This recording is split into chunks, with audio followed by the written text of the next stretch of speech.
All right. I just want to say before I say anything else that if you guys could have seen the cool dance moves that Defense Dad had just there when that was counting down, I don't know if I think he realizes that I can see him. Nobody else could see him right there. I was jamming. But the man got moves. I'm just saying.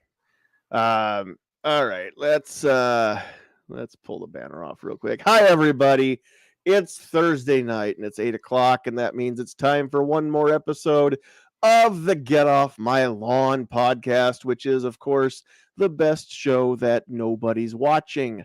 Although, as I always say, that's partly your fault. If you all would help share this, then we would grow. So I would appreciate you mashing that share button and send the link off to everybody. Not only just share it on your Facebook page or just tweet it out, but also go ahead and send it to people in a text message, an email, a DM or private message or whatever it is that you do on your platform of choice. Let me find the current. There we go. We're going to pin this on Twitter. So now anybody that finds me on Twitter, at SandhillsJohn on Twitter, or just twitter.com/SandhillsJohn with a capital S, a capital J, John is Jon.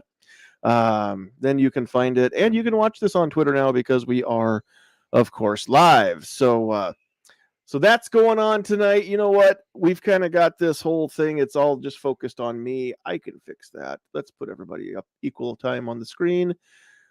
If Defense Dad would shift himself just a little bit to his right, then we can actually see his beautiful face. So, which only tells me I need to make that logo in the corner bigger. All right. Yes, tonight I'm feeling saucy. I am feeling a little mouthy tonight, and that's okay because I think that makes things interesting for everybody. So real quick here, again, I'll put this back up on the screen. Go ahead and hit that share button, but also in the live chat, go ahead and drop those comments. It doesn't work on Twitter. You can make the comments, but nothing pops up over here on my screen to let me know that you did. But go ahead and comment on the Twitter side if you're over there. You know what? We'll just do this. We'll do twitter.com. I'll just throw that up there in the comments so you can find the Twitter site. And if you're a tweeter, then go ahead and or a twit. What do you call people on Twitter? Are they twits? Are we tweeters? Are we tweeters? Tweeter twatters? I don't know what the right word is. Well, we might be Elons here after a while. Muskies. Elon Muscovites. So now the Pew Pew Jew Yehuda Reamer, actually, as soon as that was announced that Elon Musk had bought whatever the 9.2% share of the stock, he put a tweet up that said, "Let's rename it Musket and just watch liberal heads explode." And I think that's a great idea. I think that there's some merit to that. So it'd be cool to be muskets or musketeer. We could be musketeers on the Twitter on the musket page. We'd be musketeers. We don't speak French though. So all for one French. And one for all would be the new platform slogan. I think that's a great idea. If you want to email us, go ahead and do so at NE for Nebraska. NESandhillsmedia@gmail.com, because I'm too cheap to buy an actual domain for sandhillsmedia.com and make an email address. But we'll maybe one day, if the show grows and some actual money comes in from sponsors, that may be a thing that happens. Also, I want to mention real quick, we're a proud member of the Self-Defense Radio Network, so you can head on over when the show's over and check out sdrn.us. It is up on the screen if you're watching. If you're not watching, you really should. You should catch us live or catch us on Facebook. No. Eventually, I'll be able to put these back up on Facebook. I've got some catching up to do, but it's going to be an extra month before I can go live. So I'm still in jail. That ends. Here's what's going to happen. Facebook jail is going to kick me out, and I'll be free at last. Thank God Almighty. just in time to post links for next week's show all over Facebook. And then next week's going to be awesome. There is a new, I don't even know the right word. There's a new ad campaign and a new thing. I don't know a better word for it right now. There's a new thing happening with DC Project, and everything is getting released Tuesday, next week on the 12th. There's a very, very cool video. Some of us have inside information, and I may have gotten a chance to view the video. I can't share it until Tuesday, and I don't know. I might put it up on social media when it's okay to do so. But we're going to have at least one and hopefully a few DC Project ladies with us next week. That's going to be fun. Just talking about what's going on with DC Project. I think kind of what's happening is Diana Muller, the founder, you may know her from her Senate testimony a few years back where she said, "I will not comply." That's the lady. She founded DC Project, and they're all about education, not legislation. Well, I think they're going to kind of go on a air quotes on the offensive, and I don't mean that that anything violent is going to happen. Of course, I don't mean that, and that's not what will happen. What they mean is that they're actually going to stop playing defense all the time and stop reacting to the mom's demand. Every town, every mom in every town demands something. I don't know what they all are now, but this project, this organization was designed to show up at these rallies and have teal shirts to offset the red t-shirt moms. And so it's really cool.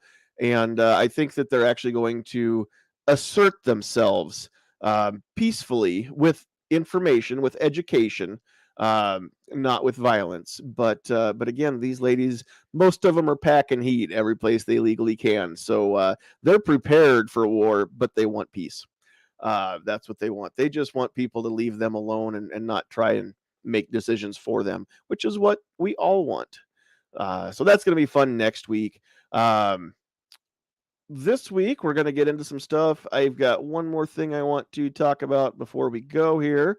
And you know what? I still goofed this up. Hold on. And we switch. And I don't know if you guys know this. I've got an actual script that I read for our show sponsors, and I've got it pinned up here. There's a window right in front of me off to the side of this computer screen, and we've got blinds. So I just clip it to one of the slats on the blind. But I have forgotten to flip it around to the right one. So sorry about that. There's a little pulling back the curtain, kids, on live internet TV. So much better than the stuff on actual TV that you don't get to interact. So all right. So tonight's broadcast is brought to you on YouTube, and look at you pulling back the curtain. That's beautiful. Beautiful. All right. We're out on YouTube and Twitter live, and as soon as I can post these up to Facebook, I will be doing so, all these back episodes. But it's brought to you by Garrett Keel up at Open Country Firearms in Osmond, Nebraska. Garrett's goal with Open Country was to create a great storefront and assist responsible gun owners in new and used purchases, custom orders, transfers, and more. He's always been an advocate for the Second Amendment and thought opening his own gun store would be an excellent way to help shooters get what they want and connect with new people. Call Garrett at 402-841-0970 or visit opencountryfirearms.com for some of the best deals on new and used firearms, ammunition, and now suppressors. And make sure that you let him know that we sent you to him or that we told you about him. Even if we didn't tell you about him first, if you know about him, make sure that you let him know that you heard about it here, so that he gets a little bit of return on investment and knows that his sponsorship dollars are actually going to do some good and get him some business. So make sure you know all that. All right. Let's get that off the screen. We'll flip this around. Who's out there in the chat tonight? We've got Kingpin, Irish Wristwatcher. They say you can't say Irish Wristwatch, but you can actually say Irish Wristwatch. You just have to practice. but he's the Irish wrist watcher. So I apparently he's watching his wrist. He's Irish, or he watches the wrists of Irish people. I don't know how that works. Pat's out there and in here. G Webs is out there thumbing it up. Jeff Moeller's out there from St. Ed, Nebraska. How's it going, Jeff? Home of, if you're a Husker football fan, home of the Shanley boys. Pool league's over, so he can watch live. Good. Glad to have you along live. So G's out there and says DC Project is so much more than just showing up in shirts. Yes, I will get into it next week. I didn't mean to short sell it. They've developed relationships with their representatives and have changed the narrative on what gun owners are and resources for good info. And have become resources of good info for those representatives. Yes, and that's very, very true. And so, yes, I definitely didn't mean to short sell it, but I just wanted to give a brief flyby tonight. But if you want to know about DC Project, what they're doing, what they are, how you can get involved, then next week is going to be when you want to tune in. So that's going to be April. Is this April? Yeah, April 14th, 2022 will be the time to tune in. 8:00 Central Time, which is, of course, the only time zone that matters. Although Nebraska's DC project, there's a representative from every state, at least one. Every state has a state director, and then some states have multiple ladies that are part of the organization. But Nebraska's state director is Stephanie Schaefer out in the Gering. If you know Nebraska towns a little bit and you don't know Gering, it's close to Scottsbluff. They're like twin cities, just across the river there. The Gearing Bakery. There you go. So Stephanie will be jumping on and being in here with us, and she's going to recruit, I hope, a couple more DC Project ladies who can give us some of their evening as well to sit in on the panel and give us some info. So we'll probably have a limited panel just so we don't crowd them out next week, but tune in for that. So, all right. Tonight, again, we're going to do this thing from the 100th episode. Some of you said you kind of like the open forum a little bit. So I'm going to start doing a few topics that maybe don't take all night. And we'll just kind of see where the conversation takes us as we go along. But I want to talk tonight a little bit about indoctrination. We got into this a little bit last week, talking about the bill down in Florida and how certain teachers and kind of the way we left it last week, we established it's not so much the school district in most of the time.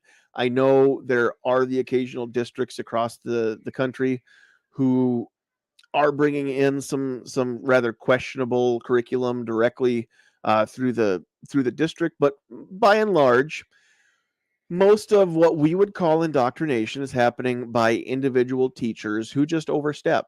And yeah, I want to kind of just throw this out here that I don't think that all teachers are doing this, obviously, and I don't even think that most teachers are doing this. If they were, we wouldn't hear about it every now and then. It would just be the way, right? It would be too late to stop it by then. So it's just the squeaky wheels that get the grease. The times that you hear about teachers going overboard and talking to kids about things they shouldn't, those are like mass shootings. They make the news because they're rare, because they're the exception, not the rule. So I kind of want to lead off with that. Now, having said all that, there is some stuff going on, and it's not all to do with rainbow community people either. Where there are some teachers in some schools that are just flat out trying to, I don't know another word for it, trying to indoctrinate their students. They admit to it. They admit to having an agenda. And so we know that's happening, but indoctrination is not exclusive to schools. And indoctrination of young people is not exclusive to schools. And we're finding that out lately now, even with Disney. So I kind of want to start the night off and just talk about some of the ways that you guys have seen, because two of you have young kids of your own, and Travis, you work with kids for a living. So I know you're kind of plugged in a little bit to the world of the youngsters. So you guys probably know better than I do. Just the constant onslaught, the way that it's just, how do I want to say this? It's like a tidal wave in these kids' lives. It's not just school, it's everywhere. So what are some of the places and some of the ways that companies, teachers, anybody on the left that's trying to indoctrinate a kid, how is some of that happening? Let's bring some of those ways out into the spotlight. Well, I'll just start off by saying that, by and large, the majority of the teachers that I know, and they're good people. They might have beliefs and they might disagree with us on certain beliefs, but I think a good teacher will keep their personal and their political and their religious beliefs out of the classroom. Mhm. They'll focus on the content itself, so they can vote differently from us. And I think that the majority of your teachers know that what they say, it's going to have a profound impact on what that child thinks and believes. And many times that child's got a parent or parents, and what you say in the classroom could make it home to mom and dad. There can always be repercussions of what you say. So that's why I like to think that the majority of teachers out there are very conscious. They very much think before they speak, because they simply know anything you say could have any kind of repercussions. It doesn't make you paranoid. It just means that you're very cautious in what you say in the classroom. And like you said, I think when that doesn't happen, and maybe the teachers that do express their own personal beliefs in the classroom, and that makes the news or makes a viral video or makes a TikTok video, they may be in an environment where that's supported, where that's okay, and that teacher knows they're not going to get fired for it.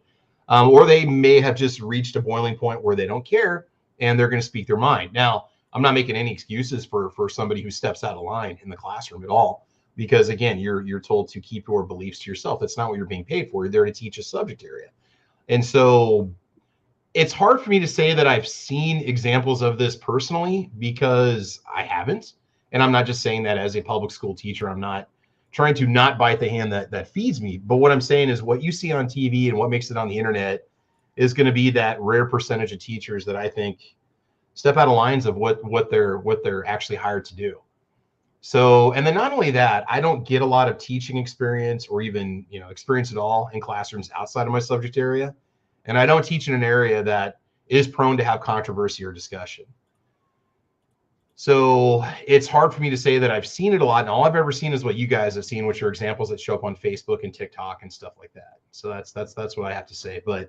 And maybe it's a regional thing. Maybe around here, maybe where I was before in rural Nebraska, that just was not it. Because even the Democratic or left-leaning colleagues that I had in the same building, they had a tendency to keep their own beliefs to themselves. Or if those discussions came up, it would happen in the teacher workroom or at lunch with another colleague. It didn't happen in the classroom. So sure. It is difficult to hear a lot of the school bashing that happens, because I think a lot of people get caught up in the hype and they think that that's what's happening on a massive scale. And I can't say it doesn't happen, but I think it's a lot less than what people think. But well, and everybody, and they have every reason to be critical. It's their taxpayers, I sure. get it, yeah.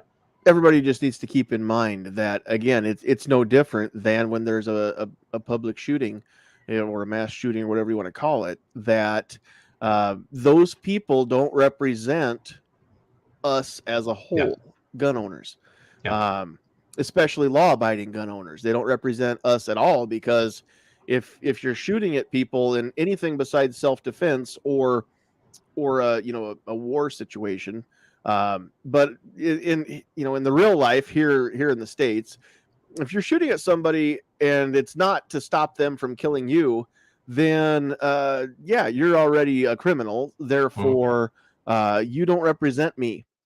And if you're a teacher and you are trying to force your own beliefs onto your students, then you don't represent people like Travis and most of the teachers across the country.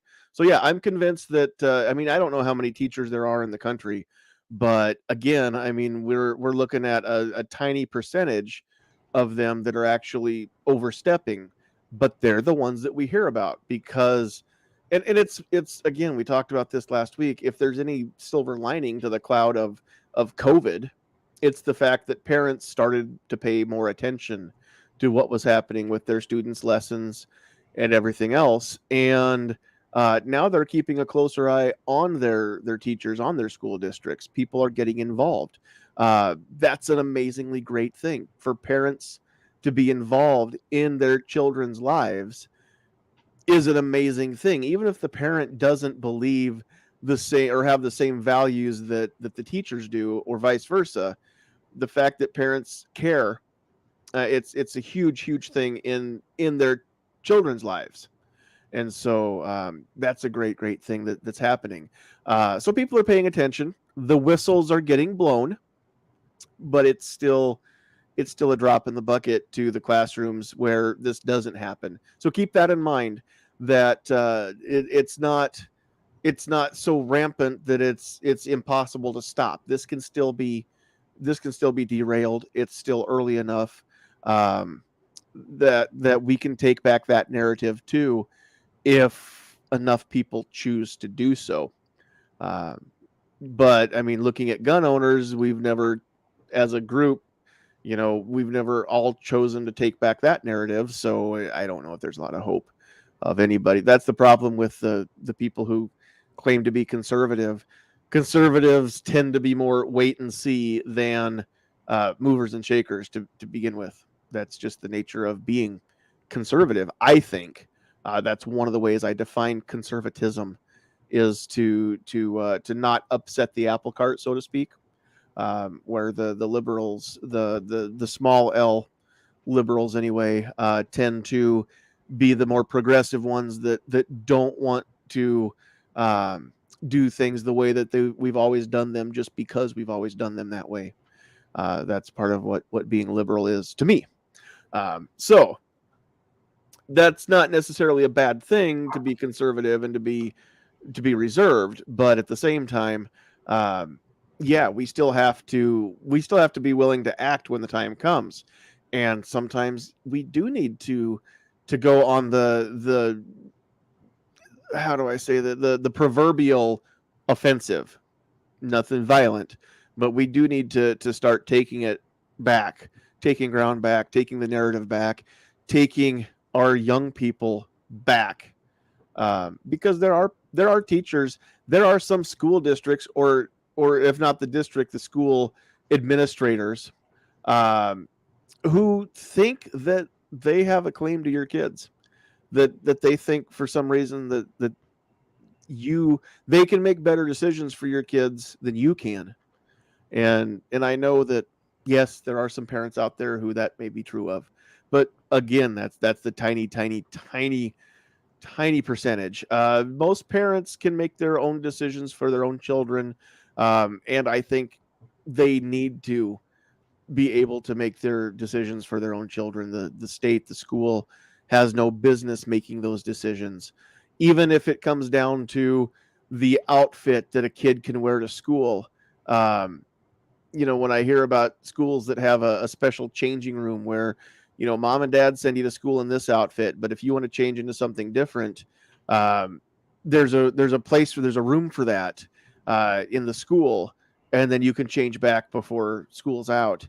Now, I understand the concept. That's for the people who the parents refuse to support their son feeling like he's a girl trapped in a boy's body, and he wants to wear girl clothes, and mom and dad won't let him. So there's girl clothes at school that he can change into, or he's got them and he sneaks them out and changes into them at school. That's one thing. I guess in that case it would be she. But the problem is, when we get into a little bit later in life, that we've got people who want to wear more revealing outfits, and this has gone on forever, as far as I know. Young lady leaves the house in one outfit and then pops off her sweatshirt or whatever, and has the midriff bearing top or whatnot that she wears when she's in school, and mom and dad are none the wiser most of the time. I just think that this is a bad thing overall, that there needs to be a way to support kids without indoctrinating them, but there also needs to be a way to support them without how do I say it, contradicting mom and dad, or circumventing mom and dad. I think. But again, if mom and dad aren't involved in the kid's life, then somebody will be. That's just it, folks. If you've got kids and you're not taking the extra effort to raise them, trust me, somebody will. Somebody will teach them the things that they want to know, whether they're what you want them to know or not. There's somebody out there that's willing to do it, that's willing to step in and do your work for you, but it might not be the work that you want done. They might not learn the things that you want them to, and they might learn things that you just assume they didn't yet. So the only way to combat that is to be active in your kid's life. So anyway, there's your PSA for the night. What are some other ways outside of schools now where the kids get bombarded with indoctrination attempts? YouTube, social media. I mean, you gotta. I hate to say it, but you gotta limit the where you what your kids have exposure to. We're on YouTube, right? But pay attention to what your kids are watching on YouTube. Just don't let them lock themselves in their bedrooms and watch whatever the hell they want to. Because I gotta tell you, like my daughter's still young enough. She comes to me and she's like, "Dad, I don't think I should be watching this." But at some point, she may not, do that. But some of the crap out there on YouTube, Twitter, Facebook, whatever. Let's not forget TikTok. Social media in general. And there's a lot of parents that don't take the time to look at what their kids are watching.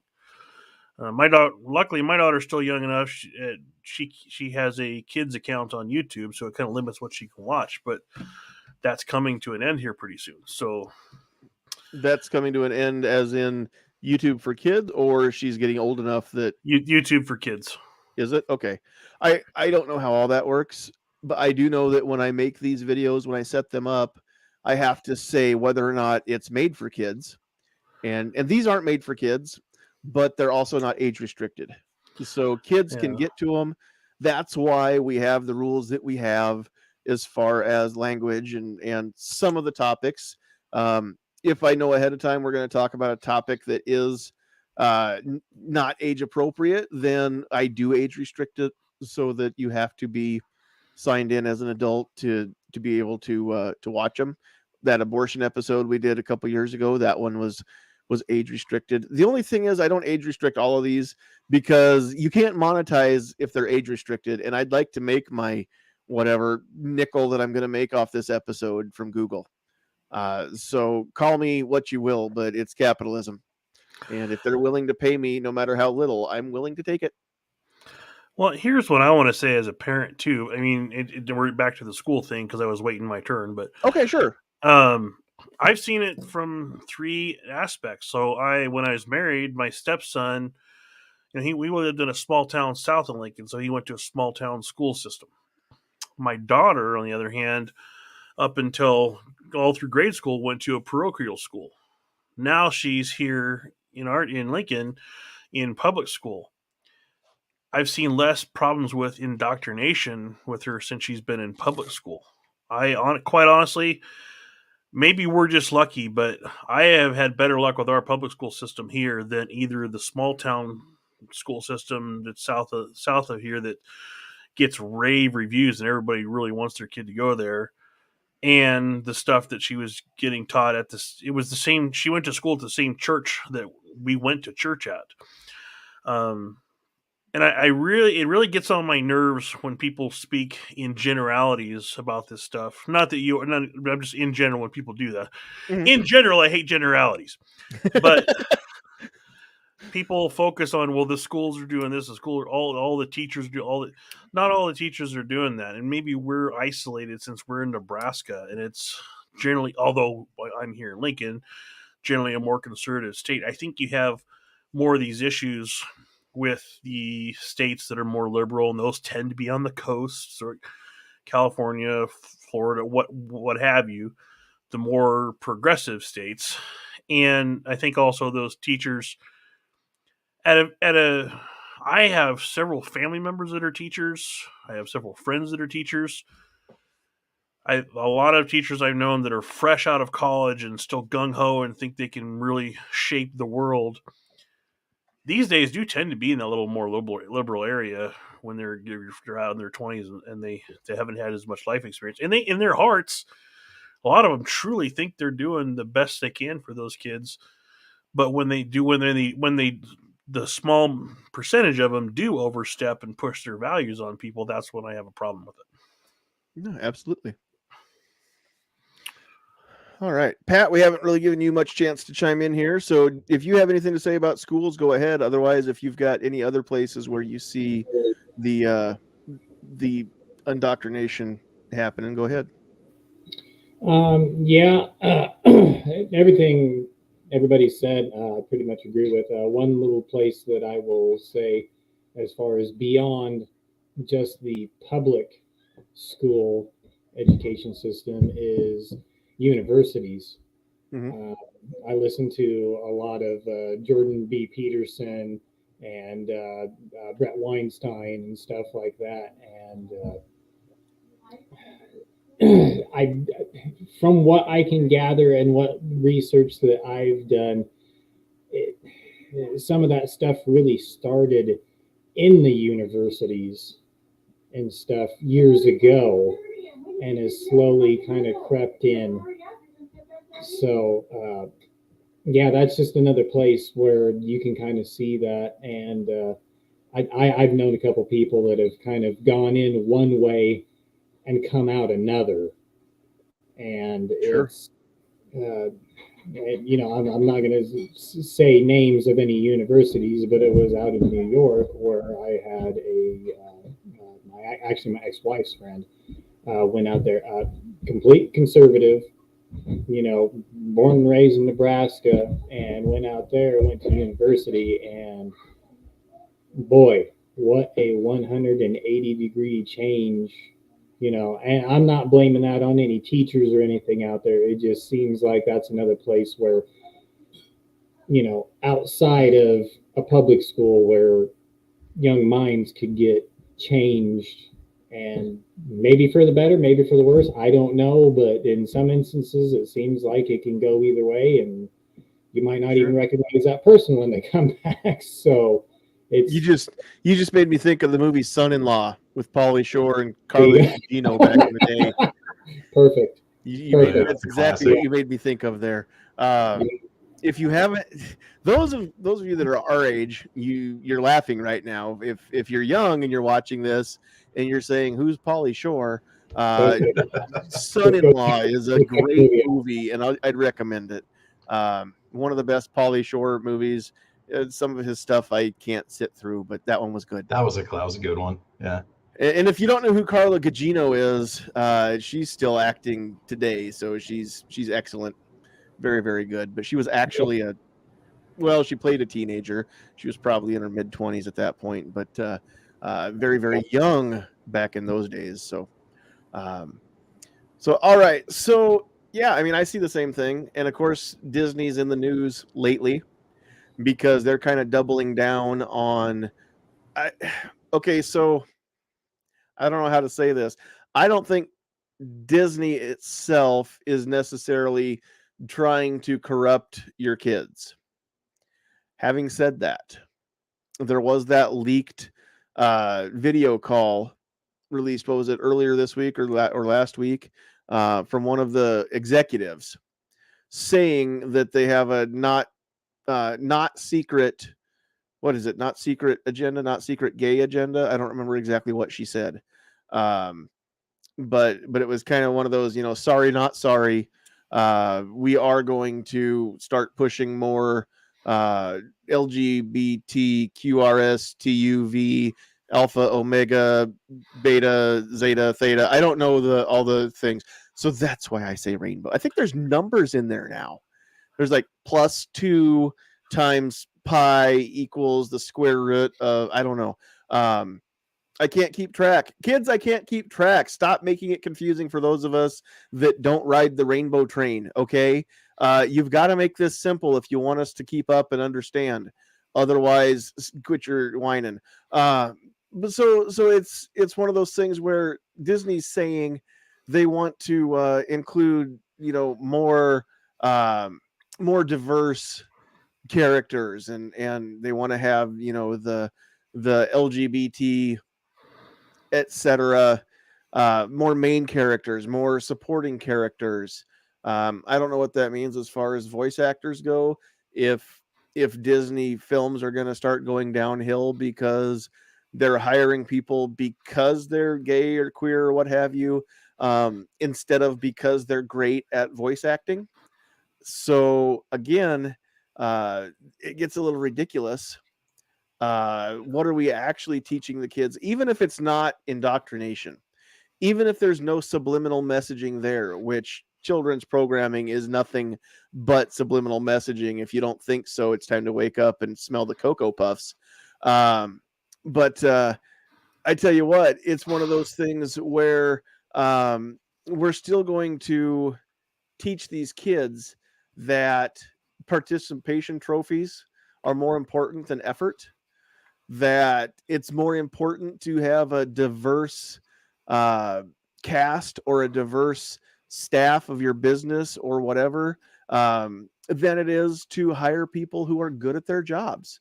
And pretty soon the kids are going to learn that they don't have to be good at anything as long as they aren't white, or they aren't straight, or they aren't Christians, or whatever, which is going to make them, I mean, you can't change if you're white or not, but I tell you what, there's going to be people out there, again, lying about their sexual orientation, lying about their religion, whatever else, in order to get a job where they don't even have to be productive. They just checked off a box. And that to me is wrong. And anybody that wants to say otherwise, I'm happy to have you on here to have a true, honest debate. But that's wrong. You should never hire people based on anything besides their qualifications and their abilities. Well, I'll tell you, from the parent standpoint, quite honestly, I've been wondering what people have been talking about Disney. I missed that thing. But the last couple of movies, it's really hard to find, whether it's Disney or not, it's really hard to find age-appropriate stuff that I can watch with my daughter that's comfortable, for both people to watch together. We did watch the recent Disney movie. I'm not going to name the name of it, but I don't know if you want to or not, but it was pretty awkward. We almost shut it off. Is it the Panda one? Yes. Yeah. So no, we can name it. I don't think there's any infringements for saying turning red. That's the name of the movie. It was Turning Red, and it's very obvious. Obvious what that movie's about. I've not watched it, and I don't know that I have a need to, other than curiosity, so I can talk about it and know what I'm talking about. Would you recommend parents watch it first before they have their kids watch it? It's a very thinly guised movie about a young woman about to make the change. Right.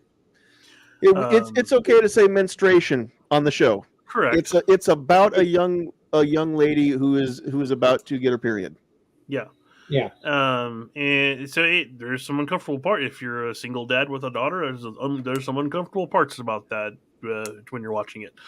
And I noticed a lot of the supporting cast. Like it wasn't so much just all that, but it's very, very obvious that show and a lot of them, they're trying to force the wokeism. And it would, to a certain point, you got to include everybody, but there's so many times during movies and TV shows, they're doing it for no good reason other than they want to show that they're woke. Mm-hmm. And the production value of the show suffers for it. It's horrible. Or are they just trying to reach a wider audience and we're just not conditioned to it? I'm not making excuses for them. They're a business. They're marketing a product. Are they just trying to maximize their reach? Well, like there's this big debate, right? People in Hollywood are upset about they're still trying to make James Bond a woman. He's always been a man. He's written as a man. I don't understand if you're going to do a great, get a better or broader audience. Write some good content and create new characters that embody that, and they're not just changing classic characters just to be changing them. Create something new and give people something that they can identify with that's good to watch. And it's not the fact that there's a woman in the role that upsets those of us that have read any or all of Ian Fleming's novels, it's still very, very frustrating to watch a Bond film if you've read the corresponding novel, because it's nothing like the book. Not the couple that I've read anyway. I read Moonraker, was the first one I ever read. And I'd seen the movie by then, and yeah, it's loosely based on the movie's loosely based on the book, but only loosely. And so that's frustrating enough as it is. You made me think of Reacher, Jack Reacher, which they made 2 feature Hollywood films with Tom Cruise, who is, I mean, it's no secret, he's a short little dude. Jack Reacher, the character as written in the book, stands 6'5" and weighs about 240 pounds. So when Amazon Prime released it's the first season of Reacher on Amazon is the first book. I just finished I started reading them because of that, and I just read the book, and it's pretty close. They do it justice, I'll say that. Took a few liberties, poetic license, I think they call it. But for the most part, it's, even if you've read it, it's a very watchable show. But they picked an actor who's 6'5" and about 240 pounds to play him.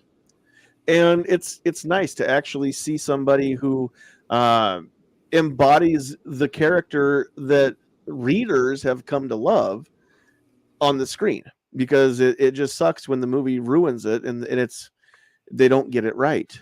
And I think a lot of people that read the Lee Child novels about Jack Reacher, seeing Tom Cruise, I think it spoiled it for them. And the movie didn't matter how good the movie was, because that's not Reacher. And so we can argue all we want about putting a woman in the 007 role. There's no woman can ever be James Bond, clearly. And James Bond, it would, if they ever make James Bond, transition, make him trans, make him a woman or something like that, I mean, it ain't gonna go over, not with the purists. But there's gonna be a whole new crop of people that never saw Sean Connery or Roger Moore or any of the bad ones or Daniel Craig in a movie, and they're not gonna get it. And so they're just going to move forward and say, well, this, what's the big deal? I don't hate it. There's kids that watch Death Wish that think that Bruce Willis is the guy in Death Wish. They've never heard of Charles Bronson. Yeah. And they think it's okay. And if you'd never seen the real one, I call them the real ones, then yeah, the Bruce Willis one's a good movie, unless you're a fan of Charles Bronson's movies, in which case, then no, the Bruce Willis one wasn't that good. And so Hollywood has a lot of things going on. We could go a whole night talking about remakes and how, number one, Hollywood can't do anything but recycle old ideas, and number two, they ruin them.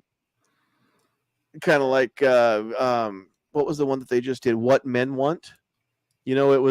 It was the modern take on the old Mel Gibson What Women Want, where he wakes up one day and he can hear what women are thinking. Okay, now I'm sure it was written by a dude, because it would be great to actually be great to actually know what women are thinking, because as men, we can't figure you women people out. Okay, we just can't. We're not wired to be able to figure you out. You're more complex than we are by design. You're wired to be that way by the creator. We were created to be simple. We go out, we kill things, we dig in the dirt and grow things, we drag food home for you to figure out how to cook it. That was the old caveman way. I'm not saying that it needs to be that way today, but that's how that's how men are wired. We want to go out, hit stuff with a club, and drag it home and eat it. Well, and I gotta tell you, ladies, sometimes you don't want to know what men are thinking, because sometimes we're just thinking, well, I only ate lunch off that. It's been sitting on the counter. I could probably get away with doing it for dinner, not wash dishes. And trust me, ladies, if you're in the room with a man, you don't want to know what he's thinking. You don't want to hear those thoughts. No, you don't. Here's, on a serious note, here's what the place that gets on my nerves a lot, where you want to talk about indoctrination. Sure. I work for a fairly decent sized corporation. and they have.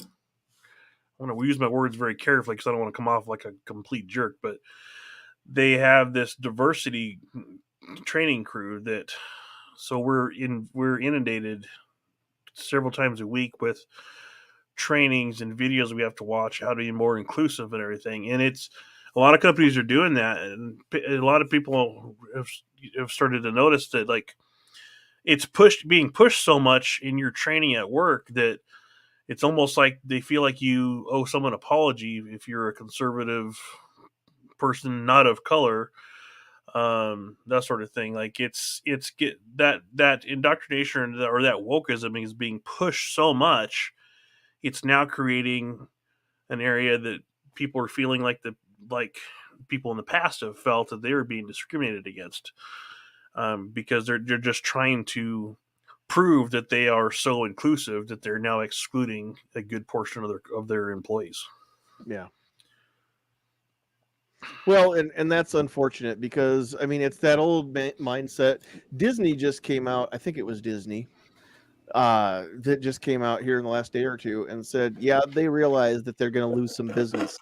There's going to be some parents that won't take their kids to Disneyland anymore, but they're hoping that maybe they'll pick up a few people that wouldn't go there before. Now, first of all, I'm thinking, well, who was boycotting Disney because they weren't woke enough? Who was boycotting Disney because Mickey and Minnie are heterosexual? I didn't know of anybody that was already doing that. But maybe it's a gamble you take. It's business, right? So let me tell you something. Disney's in business to make money for its shareholders, and that's all it's in business for. And if any of you out there think that Disney getting woke and changing its policies or changing its characters or changing its parks to better suit your small percentage of the people has anything to do with them caring about you, then you're sadly mistaken. They care about you if you're willing to spend your money on them. That's it. They care about finding ways to get you to spend your money on them. That's it. It's not like this show where we care about you even if you don't spend money on us, but we would like it if you'd spend money on us. But in all honesty, I mean it's Disney. Levi Strauss and Company did the same thing a few years ago when they announced in a company memo that any of their employees that wanted to take time off to go to an anti-gun rally, and this was after Parkland, right after the Marjorie Stoneman Douglas school shooting. Levi's announced that if they would go ahead and pay people they wouldn't have to clock out to go attend an anti-gun rally or a march or something like that. I've not, to my knowledge, given Levi Strauss and Company any money since then. That's fine. I'm not going to tell you to boycott them. I don't think it's my place to tell you where to spend your money. I don't think it's anybody's place to tell you where to spend your money, including the government's. You should make that decision yourself. I'm just going to tell you why I don't spend money on them. Anybody wants to hear why I don't spend money at Springfield Armory? We'll talk about that someday.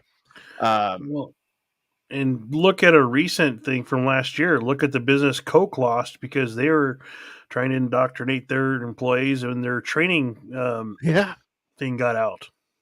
Yeah, and that's just it.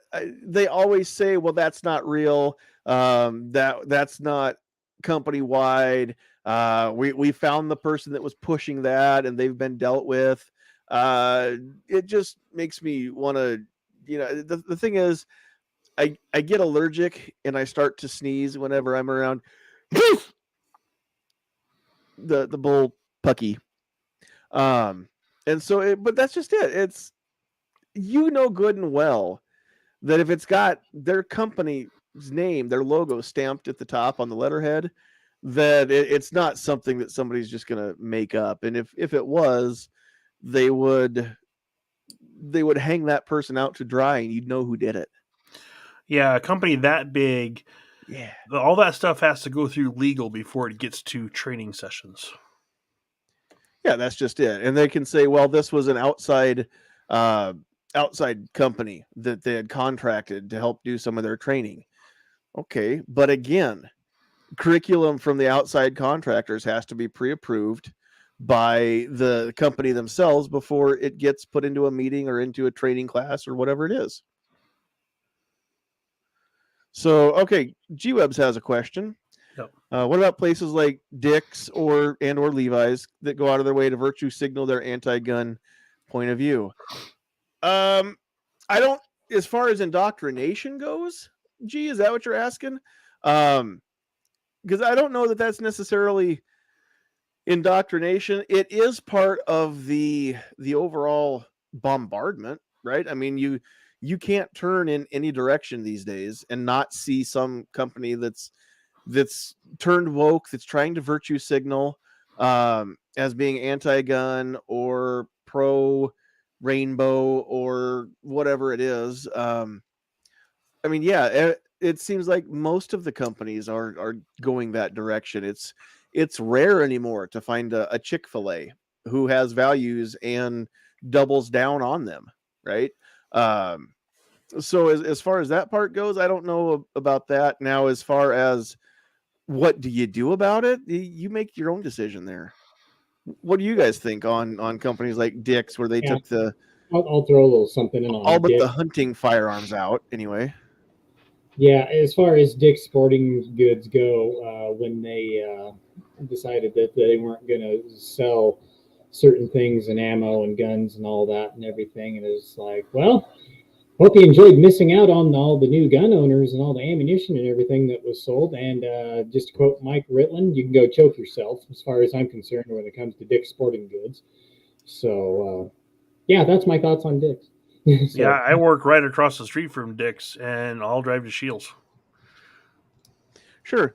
And now the thing is, I mean, I don't know what their bottom line looks like. I know that the quarter directly after that announcement was rough because that did get announced. I don't think anybody's talked about them since then.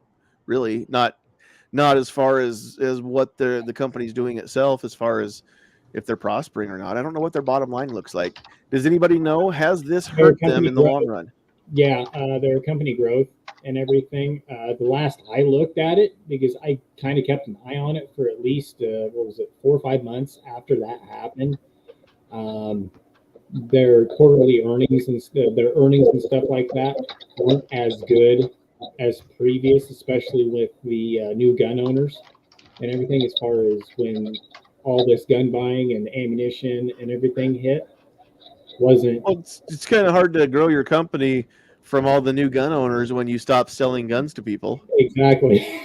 So that's why I said I hope they go choke themselves. Their profits have grown exponentially, but they've also formed new alliances with like Under Armour, Nike, Yeti. So they're making up. I mean, I'm not supporting. I'm just saying the reality is, I'm looking right now, right? 12.3 billion in sales in 2020. The fact that Defense Dad, but I don't shop there. Works across the street from him and won't give him his business. The fact that I won't go in there, it hasn't hurt them as a company, guys. So you can do what you want.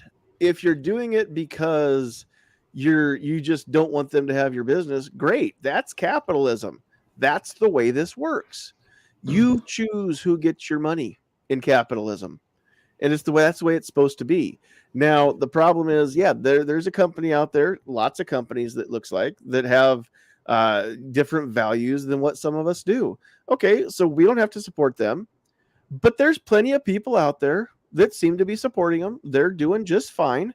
They're not going anywhere. I mean, we can't kill Dick's Sporting Goods by us not going there. But just remember that there's always going to be somebody who is willing to take your money. And I think it's a great way to go back and talk about, especially when it comes to guns, supporting the little shops, supporting the mom and pops, supporting the FFLs who maybe they have an actual brick and mortar location, but it's tiny. They do more ordering than they do inventory. Those are the people you want to support. People like Stan down at SS Pawn before he retired. Stan didn't have a very many guns on hand at any given time, but he could get just about anything you wanted. Yeah. And did a great business that way by ordering stuff in. And I don't know how he did that, if there was a little markup, or, I'm sure he made money on those guns that he ordered for people. And of course you could order your own, like I just did for a firearm from Brownells, and have it shipped to the dealer that you choose. And then that dealer is typically going to charge you a transfer fee, which I did. Garrett didn't get my money on the pistol that I just bought, but he got my money on his transfer fee because I made him promise he was going to charge me for it. And then I bought something else when I was up at his store too. I bought some ammo from him so that it wasn't a waste of a Saturday morning for him to drive down and open up the store. And so, I mean, support these local mom and pop gun stores, keep them in business. Support all your little local mom and pops if you can. I've seen a lot of little towns just here in Nebraska who lost their grocery store. And then it got inconvenient, even though there was another grocery store 10 miles down the road. It got inconvenient to have to run 10 miles down the road to get groceries. And so some of these little towns formed co-ops, put a grocery store back in. And now they appreciate it because, they say you don't know what you've got until it's gone, right? Cinderella had a great song about that in the 80s. But if you remember Cinderella from the 80s, you're old, just so you know. But honestly, they didn't realize what they had until they let it go. And then they began to value it. And so the new grocery store, especially the town where my wife came from, Clearwater, Nebraska, is one case in point. I don't think they're going to let their little grocery store go now. But it's co-op owned. It's, townspeople owned, townspeople run, and they're making it work now. And yeah, stuff's expensive. It costs a lot to go and get freight, brought in or whatever. But they're making it work, and the people in town are supporting it. And it is a lot more convenient than even just going 10 miles to Neely to get to the grocery store. The one that bothered me the most, I want to get this out real quick while we're talking about the stores and stuff. Sure. Walmart getting rid of all their ammunition. So when they first came out with this, what was said in the paper, and I remember this, they said that they wanted to try to be part of the solution for the problem of gun violence in America, yet they still sold firearms, okay? And then they said, well, and then they said, we're going to get rid of, certain calibers of certain ammunition that are associated with the guns that are causing problems in this country. And then there's this huge backlash against Walmart. And then I remember a couple weeks later, they came out and they said, oh, we're only going to carry the calibers of the guns we sell, which is primarily shotguns and some hunting rifles. So they kind of like backtrack what they said. And I remember them marking down all their ammo, just trying to just give it away practically. And what really bothered me about that is, I did buy a lot of my firearms from Stan at SS Pond, and he really didn't deal much in ammo because he couldn't get it at the prices that Walmart was selling it.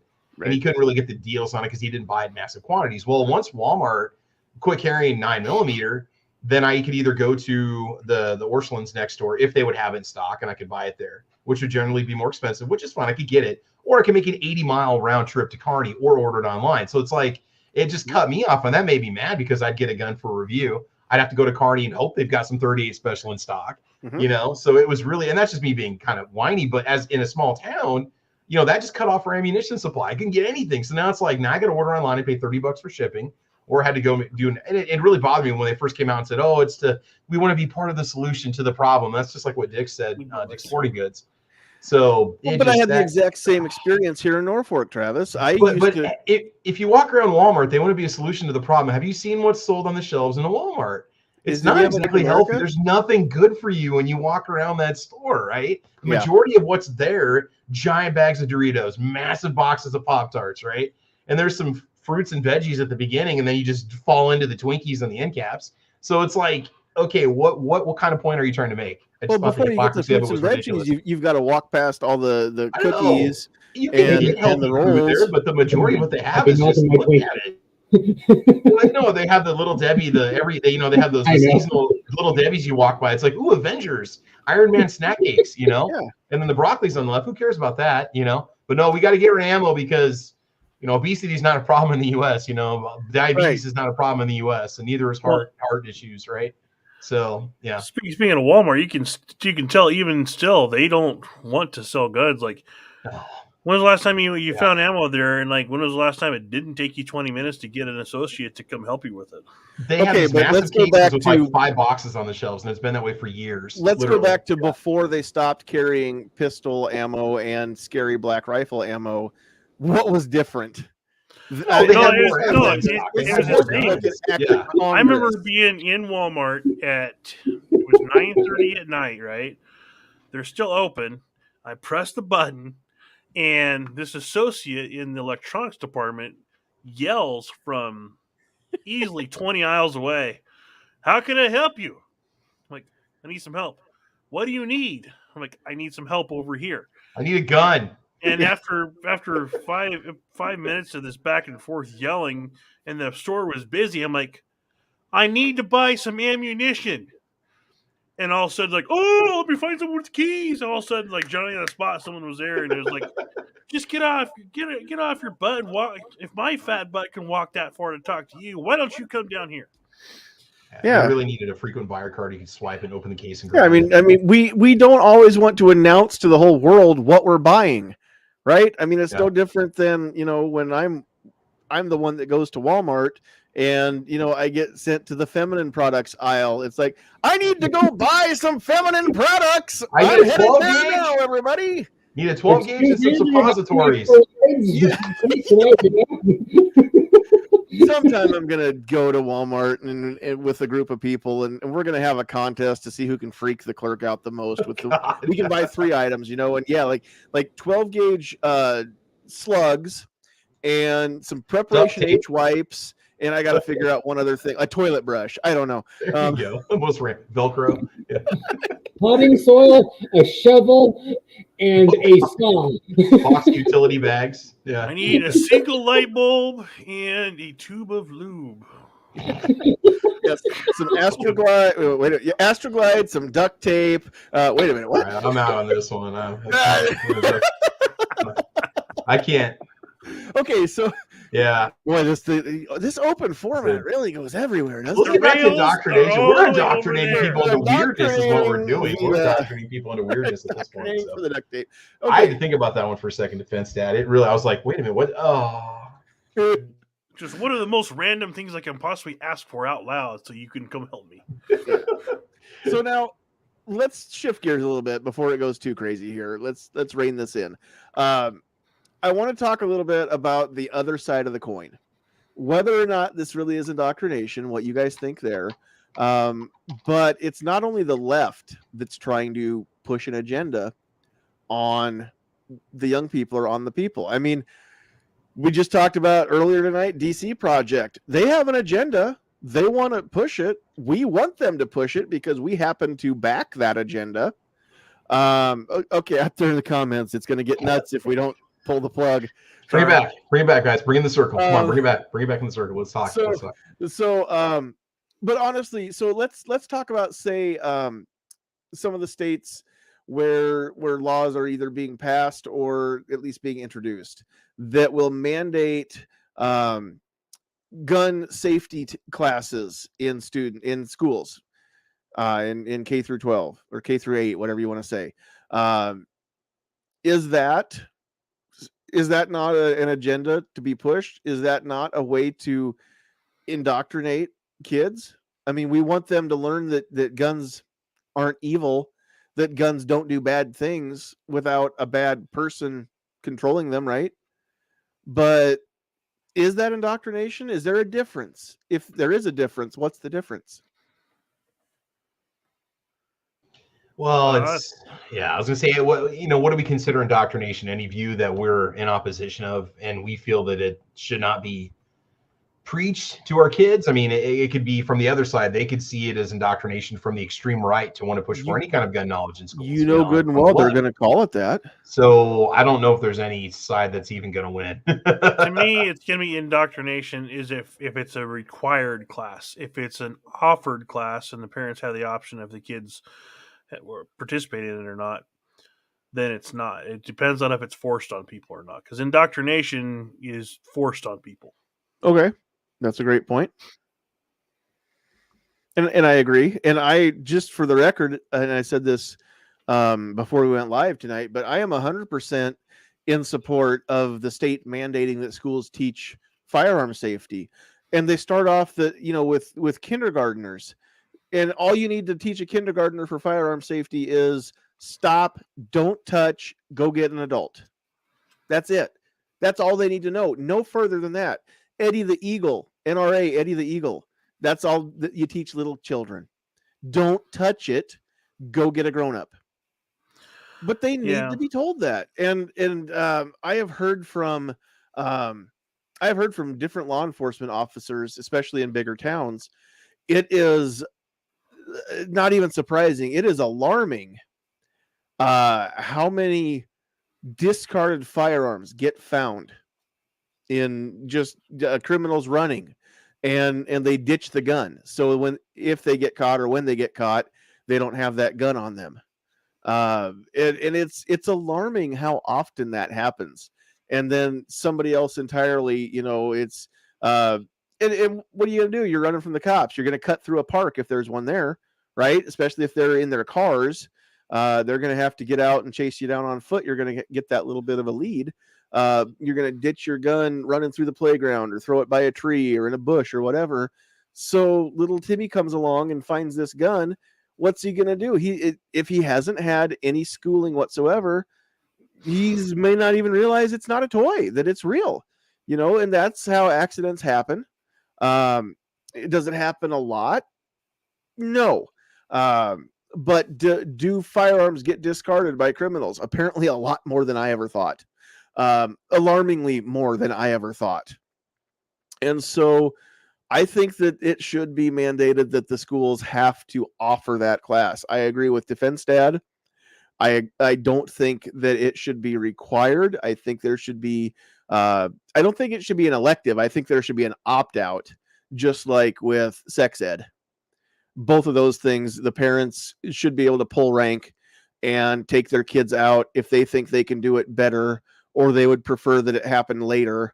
Then yeah. And I agree. That's where the difference between indoctrination and education comes in, right? But I would hope that most parents would want their kids to know what to do if they find a gun laying on the ground somewhere, or they're at a friend's house, and the friend's parent or guardian is irresponsible and doesn't have everything locked up and out of reach of little fingers or whatever. Things happen, right? Not everybody's responsible. Not everybody who exercises the Second Amendment is responsible, and we know that. It's a fact of life. Life is dangerous. You're not getting out alive. Something's going to kill you one day. We all take chances. Let's mitigate the risk and teach people at an early age to be responsible. That's what I say. Are there any other things that would be indoctrination that are coming from the right? I mean, if we're objectively honest, is the right trying to indoctrinate anything, or are we just trying to educate more people? Well, there's been examples. So just during the election, my daughters were back to schools, but they were having their student election. They were following the election, and they had an assignment: write about a politician that you admire. Now they said a politician that you admire. There's other states I've heard of recently. The assignment is tell me about your favorite Democrat. They weren't allowed to write about a politician who wasn't a Democrat. So that's indoctrination. If it's tell me about your favorite politician, I mean, these kids are in 7th grade. I don't know how if they're really going to have a favorite politician other than what their parents say, but at least they had the choice. It could be a Republican or a Democrat. It was presented as on an equal basis, not you have to do the assignment, but it has to be a Democrat or you fail the assignment. Sure. Yeah, tell me which politician you hate the most, and why is it Donald Trump? Right? Right. So I can honestly see that being an assignment in some idiot's classroom. So Patriot in the Dark has a great comment here. Does it follow the Constitution? Is it in a enumerated right, not indoctrination. It should be taught in school. Now, I agree that the rights need to be taught, and every school kid should know what the rights are that the Constitution doesn't grant but does protect. It lists them, it enumerates them, but it also protects them. It doesn't give them.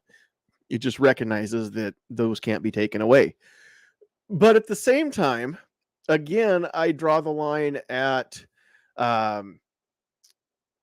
encourage the school encouraging people to exercise the right. I just did not, at least at a younger age, high school civics classes, maybe encourage them when they're old enough to exercise the right to vote, things like that, I suppose. But I don't want the school pushing kids to learn how to shoot a gun any more than I want them pushing kids to learn or to rather to exercise their First Amendment right to free speech and walking around dropping F-bombs in the hallways at school all day. And I know a lot of them do. But I don't think this school should encourage such a thing. Even if it's a school that allows it, growing up, you couldn't drop an F-bomb in my school without getting detention or worse. I know that free speech has become more of an issue in recent years, and students are a little more free to say things in schools now. And I don't know how F-bombs are, if they're allowed in classrooms, if teachers' discretion. I don't know how that works. Most policy I've seen is it's considered profanity. It's not allowed. Plus, if something is said or done that interrupts the learning process, then that interruption can be asked to leave. That's already gone through the Supreme Court, so it doesn't matter. That's so. Let me ask you this, a little off topic here. What about offensive speech? What's going on in schools with speech that offends people or microaggressions? I mean, anything you say could offend anybody. I guess that's what it comes down to. Again, from the teacher standpoint, you're just you as a teacher. It's a tight rope that you walk, because you may say something that you've always known, and it could come off as being offensive to somebody, but it's not intentional. Right. So from a student standpoint, I mean, I guess anything that says to somebody else that's considered offensive, that person could bring it up with an administrator or teacher. You know, I guess I was more asking it just policy wise.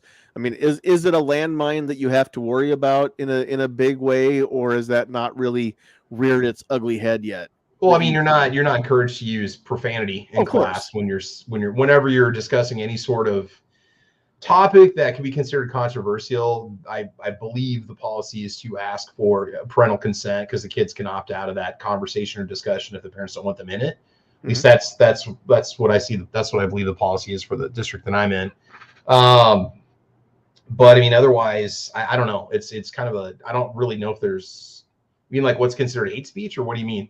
Well, I'm just wondering, like, is this really a problem yet? I mean, do your colleagues in other schools, other districts? I don't know how big of a circle of teachers you know or interact with or communicate with, I should say. But I mean, is the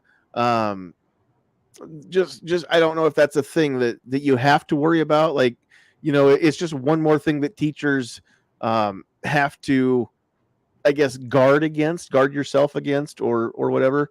Or is it not that big of a deal? Not yet, anyway. I don't think it's really turned into anything tremendous or anything that's interrupting instruction, to be honest with you. Okay. I just didn't know if hate speech or offensive speech was going to be the next thing that we hear about in schools. And students are told, in the student code of conduct, to understand anything you say could be considered offensive. So you really need to just watch what you say. I mean, kids still speak the way the kids have spoken for years and years and years. Just making sure that hasn't really changed and at least not taken a downturn. So no. Cool. I wouldn't say that you're allowed to say anything more in class and not get in trouble than you were when we were in high school. I mean, there's still basic lines of standards that are being held. Not that kids can't say things to each other that we're not going to hear. I mean, there's always going to be, you're always going to have harassing and bullying and making fun of and teasing and stuff like that kids say. But sure. Yeah. Bullying is a thing that I think needs to be brought out more into the spotlight. But I think that we also need to establish what is bullying and what is kids being kids. And I mean, you can't eradicate all of it, but you can again, goes back to the parents. Teach your kids not to be little jerks. Patriot says math, reading, and writing, and maybe some of that nerd science. That's all that should be indoctrinated. Yeah, I agree. I mean, teachers get hired to teach. They don't get hired to influence. But again, we established last week some of these kids don't have an adult influence in their life outside the classroom that cares about them. There's some people, the only adult that does care about them is their teacher. And so it's dude, I don't envy your position, Travis. The responsibility that rests on your shoulders, along with the backlash that could come from making one wrong step. I mean, dude, that's gotta be a lot of pressure. I know you're used to it. What's harder for me, though, to be honest with you, I didn't know if I wanted to do the show tonight because it's hard to sit in a podcast with my friends, and many of whom, complain about public schools, and they have a right to as taxpayers. I've said that before, but to hear it over and over, and it always goes back to schools. It always goes back to the teachers. And I kind of wanted to steer it away from the schools and towards Disney and whoever else, but and I'm trying to say that I'm not like that. My colleagues aren't like that. What you see are the extreme examples, and I'm sitting here saying, do we want to let that poacher, be the one that gets the rest of us drawn into that same label as gun owners that hunt? No, it's like. Yeah, and you get the bad examples of it, on TV and stuff. So that's why I was sitting there thinking. And whenever it happens, I am numb to the criticism of my friends because it's like this: they're having their rant, they're going to go off on schools and public teachers again. I'm used to it. I'm used to it at this point. I mean, it doesn't affect me. Because I know I'm not that kind of a person, and I don't bring my politics and personal feelings in the classroom. That's just it, though. Not like I said earlier. This is the exception still, not the rule, but that's what gets the news. That's what we hear about, because who's going to report on, students went to class today and didn't get indoctrinated and went home. That's not news. That's the way it should be. Which is the majority of what I've seen in my 20 plus years in the career. I wish more parents could spend a day with me and see that we're just teaching the subject area. Right. Everybody kind of brings their own style to it. And, that the teachers that don't force their own beliefs onto their students. Yeah. The same percentage of law abiding gun owners compared to criminals that make the news. Right. So just keep that in mind. And I want to stress that some of this happens in schools, but again, most of the time it's not, but it still is on the parents to know the difference, right? Know what's happening, but remember that it's not as bad as the news would make it out to be, just like gun ownership is not like the news would make it out to be. AR-15s are not what the news would make them out to be. So no, that's a very, very great point there. And I just had another thought, and I can't remember now what it was even going to be.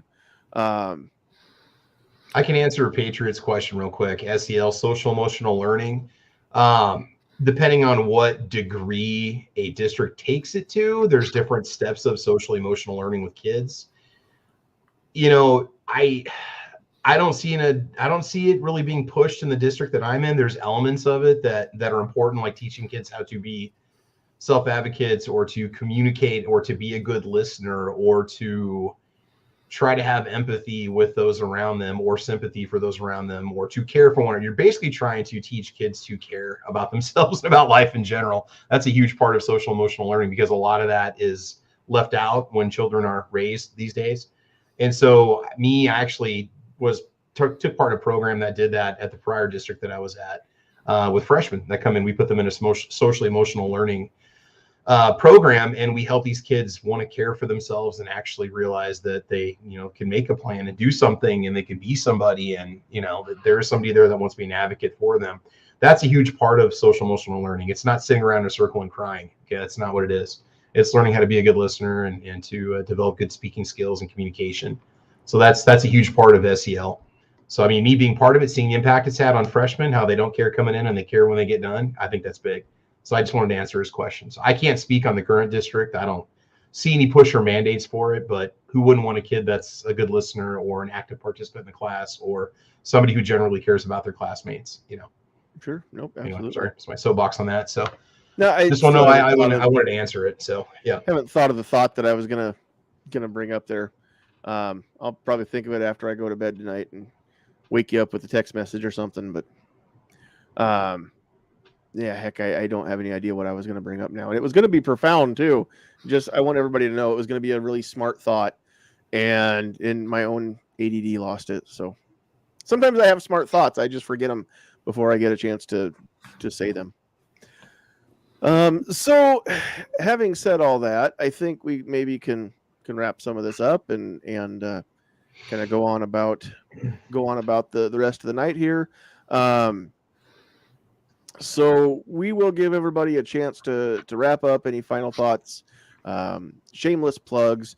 I just want to be a little self-serving real quick, and just put this comment up. Paul Lathrop's out there under the Polite Society podcast account saying I did a darned good job on the bullet today. So thanks. Here's what happened. If you watch the bullet, it used to be the daily bullet on weekdays and the weekly bullet on Saturdays, and now it's just the bullet. But you can get those on the Polite Society podcast, YouTube, Facebook, and I don't remember where else now. Oh, the podcast, the audio only version. Apparently, Paul said that's really blowing up lately with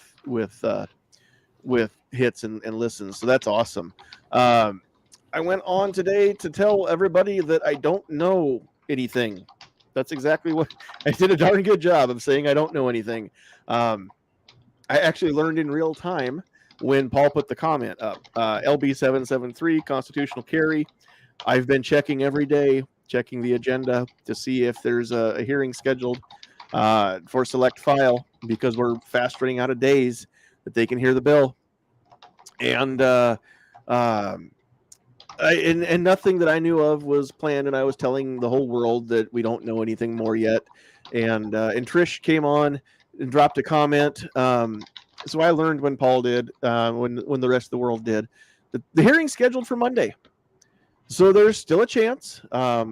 Monday, I don't know what time. It's going to be a 4-hour debate this time, and then if it passes, back to ENR for more, tweaking of typos or whatever. Any amendments that get passed, they'll put those in. Then it has to go back to final reading, and they read the bill as whatever version of it has been passed at that point. They'll read it from top to bottom, word, every word of it out loud there in the chamber, and then they'll have 2 hours of debate yet. So we're looking at 2 more potential filibusters. So we need to keep the pressure ratcheted up on all of our lawmakers and make sure that they know that we want them to support the bill. And here's the thing, guys.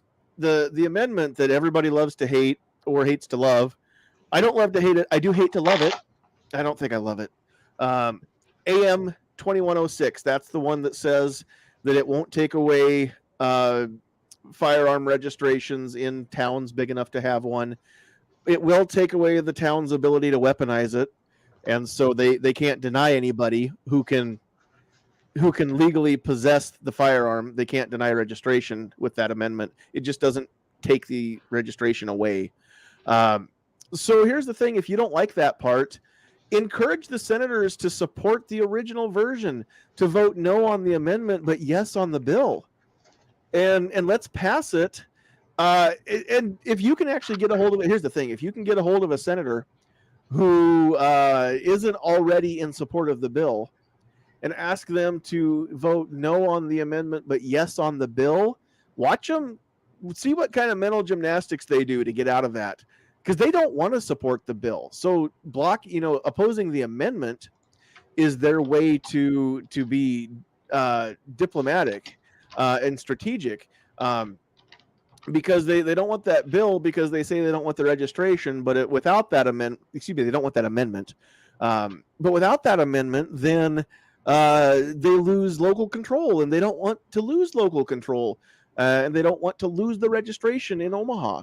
So, and then they have to oppose the Police Officers Association, and they won't do that either. So you make them pick, hold them accountable, especially those Omaha senators, everybody that's in those districts. Hold them accountable and make them explain to you exactly what they don't like about the amendments or what they don't like about the bill, and ask them to support the bill. And if we need the amendment in order to have enough senators to support the bill, then pass the amendment, pass the bill, and we'll work on statewide preemption next session. We'll see how it goes. But Nebraskans, it's your duty. You have to help. NFOA can't do this. Senator Brewer can't do this. The 4 people on this panel, we can't do this. So get your butts busy calling these senators, emailing these senators, asking them to pass constitutional carry that Nebraskans want this. And let it be at that. If we could get it passed without the amendment 2106, we'd all be happier.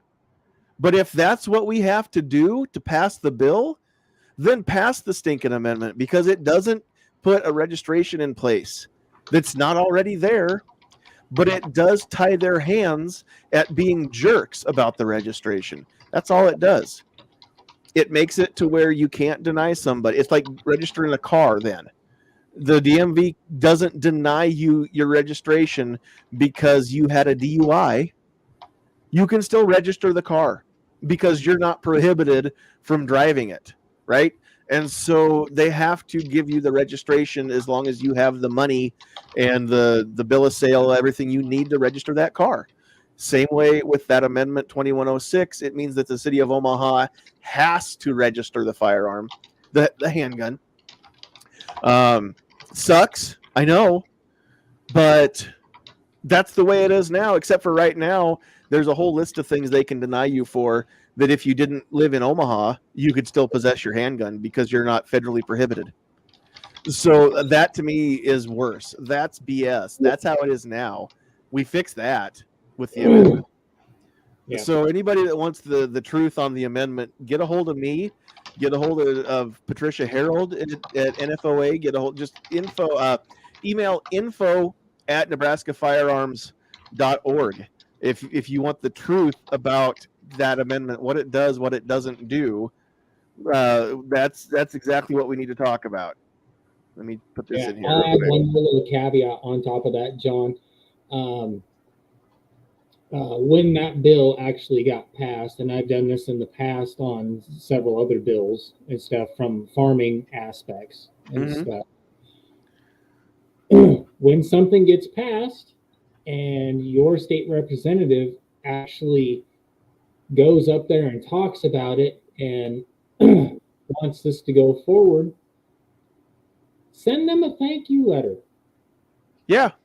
No, and NFOA has been doing that. While I've been in Facebook jail, NFOA has been doing that on the Facebook page, putting up posts saying, if you're in this district, thank your senator, thank Senator Clements, thank Senator Halloran, thank Senator Flood, whoever it is, for their support. If they're in a district of a senator that didn't support the bill, then the post says, urge your senators to support the bill.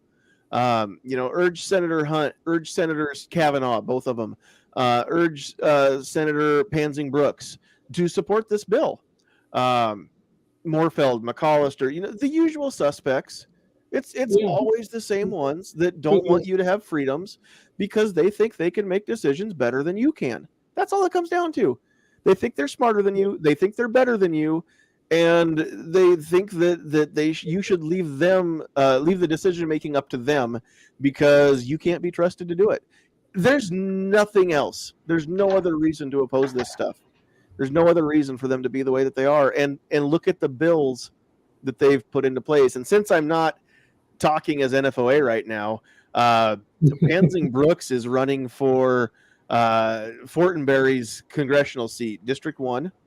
Right, so Fortenberry is not going to run for re-election. He's stepping down. He's resigning his position. So Flood, I don't know if anybody else is running against Flood on the Republican ticket. He should win the primary by a landslide. I fully expect it to be Flood versus Pansing Brooks on the general election ticket, and I don't know how that works, where it's a congressional seat I don't know how that works. If you on the general ticket, how many from the primary actually advance? But I expect those to be the front runners. Carol Blood's running for governor. So if you don't know who that is, check her out too.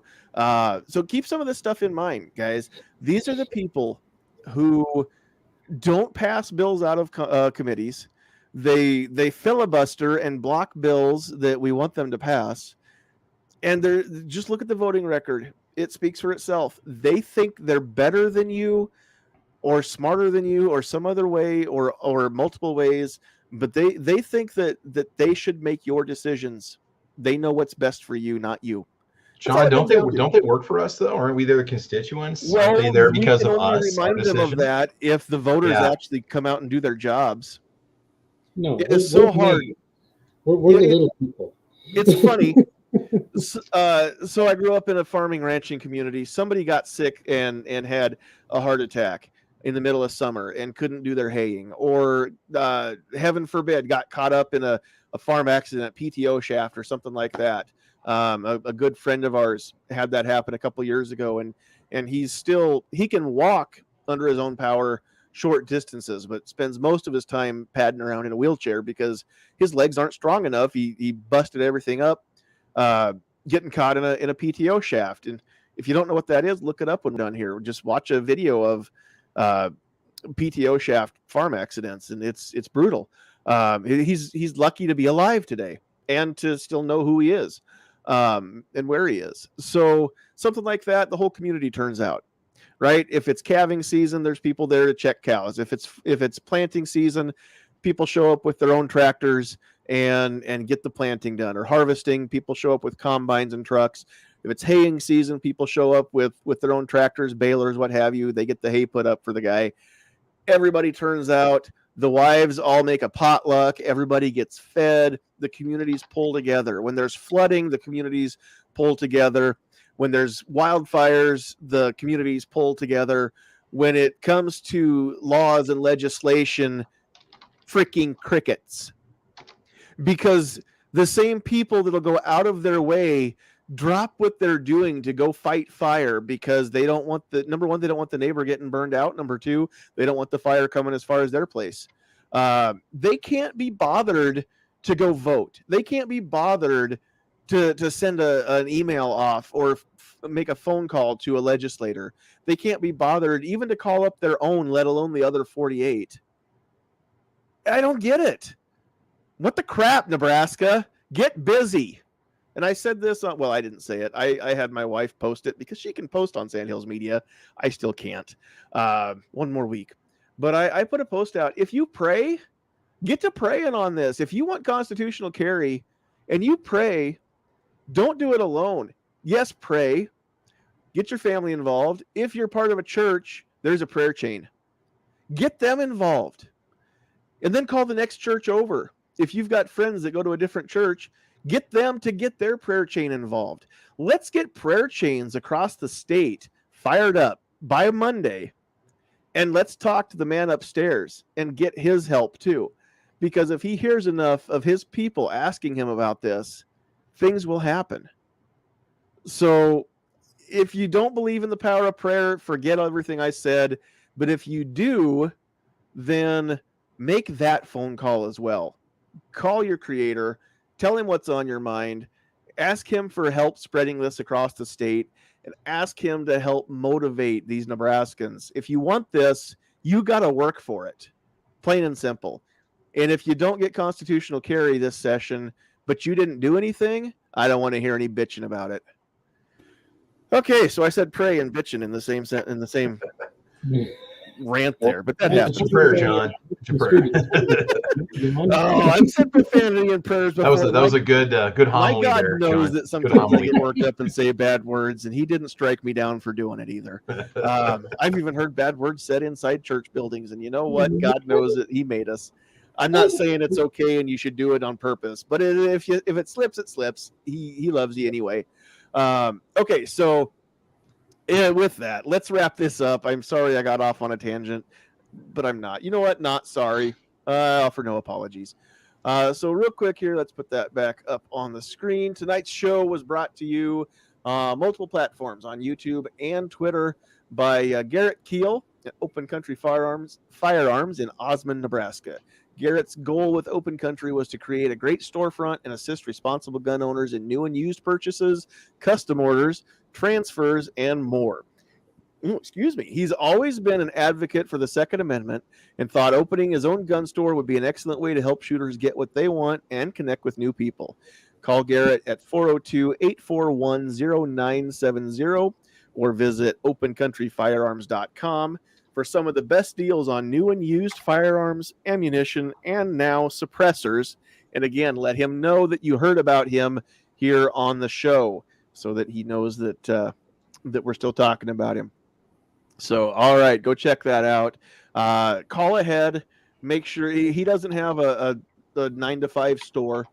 His gun shop is actually part of a different office building, so it's kind of by appointment type deal. So just call ahead. Make sure that he's going to be around. That's his personal cell number. He's got it on his business cards. That's how you reach him, 402-841-0970. But I tell you what, if he doesn't have it, but it can be gotten, he can get it. Unless you're looking for that unicorn, that M1 that's under $1,000, but it still functions. Yeah, no. I mean, yeah, we'd all like that, right? But all right, so we're gonna give everybody a chance to go back around the horn here and wrap things up. I don't really care if Squib gets mad or not. I offer no apologies. Even if I apologize and you don't like it, well, then I'm not going to apologize for that part either, huh? So yeah, it's Squib knows how I feel. Squib knows that he and I can yell at each other, and the next day we're still going to be friends. I like it. He doesn't hold a grudge.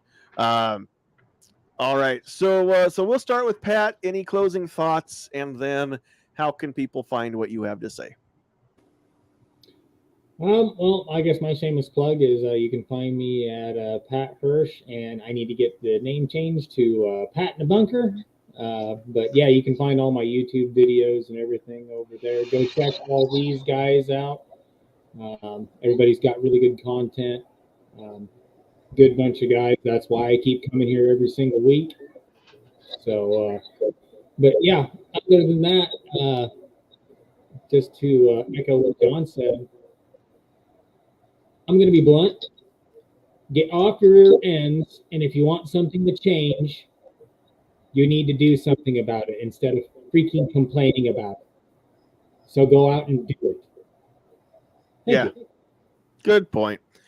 Everybody thinks somebody needs to get this done, but nobody wants to be the somebody.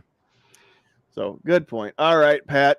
I just want to throw in there, you've been saying for a while now that you're going to get the name changed from Pat Hirsch to Pat in the Bunker. It's pretty simple to go through and change the name there on the channel.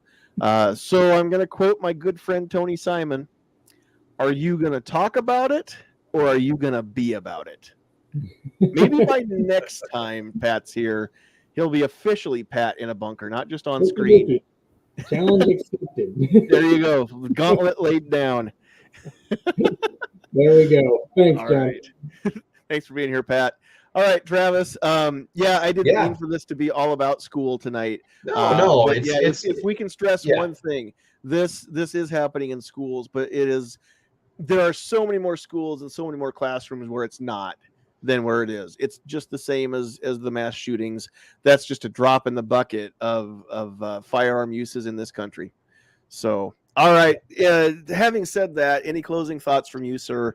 And where can people find you? No, this was a great discussion tonight. I think it's something that we should have, and I don't shy away from the topic, but I mean, it gets hard at times. It's just like working in any industry or any career path. There's going to be people that'll be critical of it. You can find me on my YouTube channel, Travis P11, and to respond back to Patriot in the Dark, that'd be great. Let me know what you find out. Something that's coffee related that has Molly attachments to it. Apparently he's got something coffee related he wants me to put on my battle belt. So anyway, has to do with the video that came out early this morning on my channel. Otherwise, you can find me all over the place. Just search Travis P11. You'll find me on Facebook, Twitter, Instagram, Gunstreamer, YouTube, guntube.org. Pretty much all over the place. So that's it. So I appreciate the invite. And I'll have Caliber Corner This Sunday morning, it's a podcast that I do at 7:30 a.m. for an hour on Sunday. Normally I do it on Saturdays, but I've got a work obligation on Saturdays. So Sunday we will go live for an hour. And we're talking about Glocks. So there you go.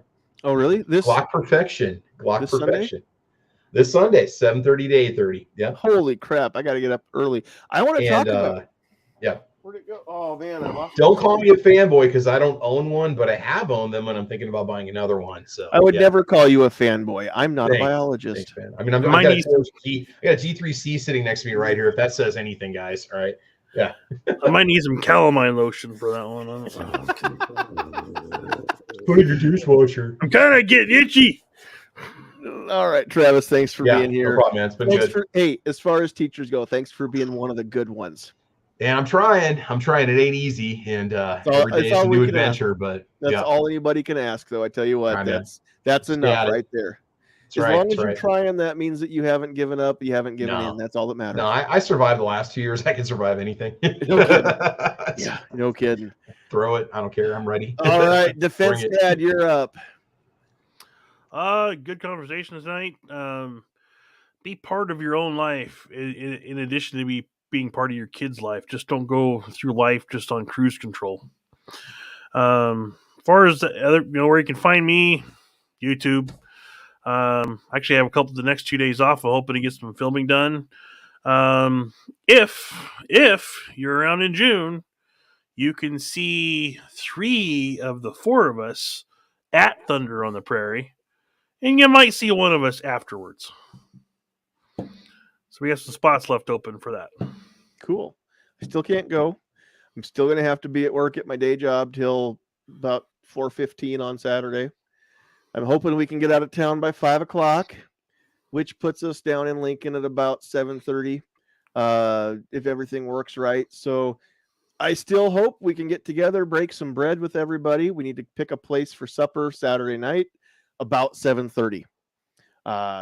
7:30 or 8 would work for us. So you guys figure out where we're going to go, and then just let me know before 7 o'clock that night. How about that?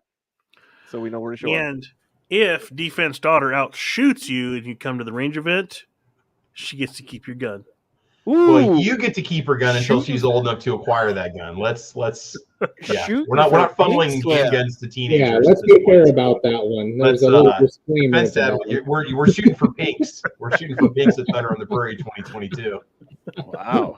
So I'm going to dust off the Jimenez, and that's the first one on my mind. Does anybody have a gun that they named Greased Lightning? That would be the one to use because that one can't be beat. It's my Shadow 2 right there. Yep. All right. All of you, thank you so much for being here. Travis, I'm glad you were here, even though I didn't even think that you might be considering maybe sitting it out. So I'm glad you were here. I'm glad Defense Dad and Pat, I'm glad you guys were here too. If you noticed, I did not introduce my beautiful bride in the producer's chair because she's not in here.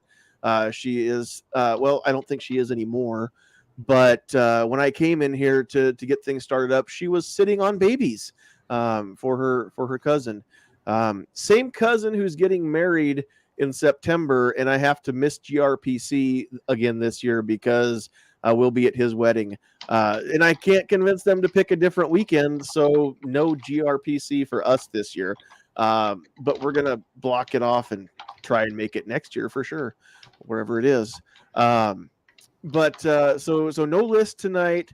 No, you noticed out in the comments, no Sandhill Sweetheart in the comments. Patriot, I'm sorry. I know you like to look at her, but it wasn't meant to be tonight. If I had to tell you to stay away from my girl, then she wouldn't be my girl, but stay away from my girl. All right, so with that said, I don't remember who all was out there in the chat, but I do know that we had, who can I see right now, that I didn't mention already. Flight Society, Mike is here. Mr. Knives is here. G-Webs, I mentioned him. Jeff Moeller. MKJO. G23 came in. Seems like there was a few others that I saw. Justin Gibbons just showed up. Just like a blister. Show up when the work's done. Just kidding, Justin. Just giving you crap. All right. So yeah. I haven't decided if I'm going to make a review video or not of my new baby, but I did pick up, I'll tell you this much, I did pick up a Shield Plus, and keeping with the rest of my stable, no thumb safety. Took it out last weekend, broke it in, at least broken in enough for me. It ran 300 rounds of ball and hollow point mixed in there with zero malfunctions whatsoever. So I think I'm going to go ahead and trust my life to it. Cool thing about a Shield Plus is it fits all my Shield holsters. Love that. And Pat, I know you've got one and you're loving yours. Love that trigger. Didn't Yes, hate very, the very Gen 1 trigger. Very much like this one. So much better. So there may be a video eventually coming from that. We're still getting, here's another thing I've been talking about and not being about for quite some time. My other podcast that I want to start up that's recorded, not live, just a produced one, just a one-on-one. I don't even know if interview, one-on-one conversation is what it's going to be. And I was going to make it to where, anything goes. I was going to call it Unapologetic with John Anderson. That was going to be the name. I hadn't announced that yet to anybody. And then 2 days ago, I'm looking through YouTube, and Amala Ekpanobi, if you don't know who she is, go check out Will and Amala. And I think PragerU is the main channel that they do their stuff from, but they started their own as well, so they go live on both. But Will Witt and Amala Ekpanobi have this show that they do daily, where they just kind of go over current events and lambast some of the absurd stuff. But it's a good show. She's apparently starting her own up. It's going to be called Unapologetic with Amala. So enough people already accuse me of ripping off Get Off My Lawn, even though you guys know the story there that I've been saying it long before we called it this. So I really didn't want to have another Unapologetic starting up. So we're going to switch it. I think we're going to call it No Apologies. I still want to be unapologetic. So I'm just going to say I offer no apologies. We're going to get that started, get a few of these recorded. I don't know how long it'll take, but we're going to move forward. So be looking for that on the same channel. I probably will age restrict them. I won't make any money off those, just because anything goes. Literally, we're not sugarcoating it. We're not dancing around anything. If we get to where we're talking about, serious social issues, we're not holding back. And that means we're not giving any specific words any power they don't deserve. We're not going to say the N word. If we're talking about it, we're going to use the word. And we're not going to misuse the word, mind you, but we're not going to hide. We're not going to be scared of the thing.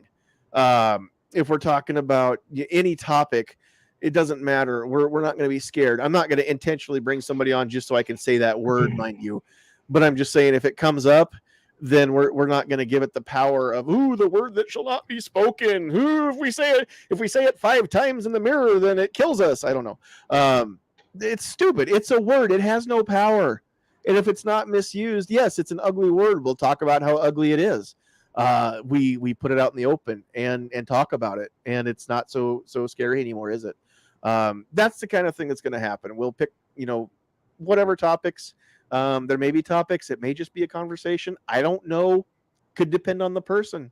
So look for those here in I don't know about April. April's fast getting to where I'm not going to have any free time. So hopefully in May I'll get a chance to do that. Also, watch the NFOA YouTube and social media pages. We're in the process of interviewing candidates. We have a list of questions compiled that were given to us by our members, and we compiled them all into basically it was going to be a top 10. I think there's actually 9 on the list. But anybody in Nebraska who is running for office, be it governor, U.S. Congress, state senator, county commissioner, or city council, anything like that, if they want to take part in the interview, they're welcome to do it. Get a hold of us, info@ nebraskafirearms.org. It's pinned at the top of the comments here on YouTube. And let us know that you want to be interviewed. We reached out to the more prominent, not the local city or county governments, but we reached out to the candidates in the statewide stuff, Senate, U.S. Congress, governor, those things. We reached out to the candidates that we know of, and some of them are responding. We've got quite a few booked, but we're trying to get these all done in time that we can release them. I think what's the date? The 26th. We want to release them on April 26th, and we want to release them all at once, so there's no preference that nobody gets theirs put out early. The candidates get the questions in advance. Nobody gets blindsided by a question. But we just ask them. We get their answer. We ask the next question. There's no follow-up. There's no clarification. We leave that up to you once you've had a chance to view the videos. But the 26th is 1 week to the day before primary election day here in Nebraska. So because that's always the first Tuesday after the first Monday. So that's May 2nd. So keep watching and check out the candidates starting on April 26th. And we won't take those down, but that's when they'll all be scheduled to drop. These are unedited interviews. Nothing crazy about them. Anybody that does it remotely, if you want your campaign manager or whoever to sit in, you won't be on screen. They won't be, but they're welcome to be, in the what I call the green room, or backstage here on StreamYard, monitoring so that they'll know that nobody's getting blindsided here. We just want our members and the rest of Nebraska to know how candidates feel about certain 2A related issues. And so we're going to ask them all those questions. And then, like I said, all the videos will drop at the same time so that nobody is first and nobody's last. So that's happening in the next couple of weeks. My nights are going to be shot because I'm going to be recording so much. Even next Thursday, I've got an interview at 7, and then I'm going to have the show, of course, at 8 o'clock. So I'm glad I have the day off because otherwise my wife wouldn't see me. Next Monday, I've got 3 of them scheduled. Takes about 20-25 minutes to do them. So yeah, it's going to be fun. But it's worth it because we want to get these interviews out for as many of these candidates as we can. So, all right, we've made it all the way to the 2-hour mark. Let's call it a night, guys. Thanks for being here. All of you out there in the chat, the 11 of you still hanging with us. We appreciate you. Please help us grow that number to 111 or 1,011 or 11,000. I don't care. That would be cool, wouldn't it? So please help spread the word. If you can't watch live, you can catch these anytime. If you're catching this and it's not live, you can sure join us live Thursdays at 8 p.m. Central. There's 1 week coming up here, not next week, the week after. I think we'll skip the show. I'll tell you about that more as it gets closer. But just due to a vacation coming up, we're going to not be available Thursday night in a couple weeks here. But next week, DC Project, 8 o'clock Central Time. Don't be late, and we should be back on Facebook by then. So look for some posts on the Facebook page. You'll know when I'm back. I'll let you know. If you haven't gone to Facebook and liked Sandhills Media, please do so. If you haven't gone over to Twitter, twitter.com/SandhillsJohn, capital S, capital J. John is Jon. Go follow us on Twitter. I think I'm going to keep that because here's what's going to happen.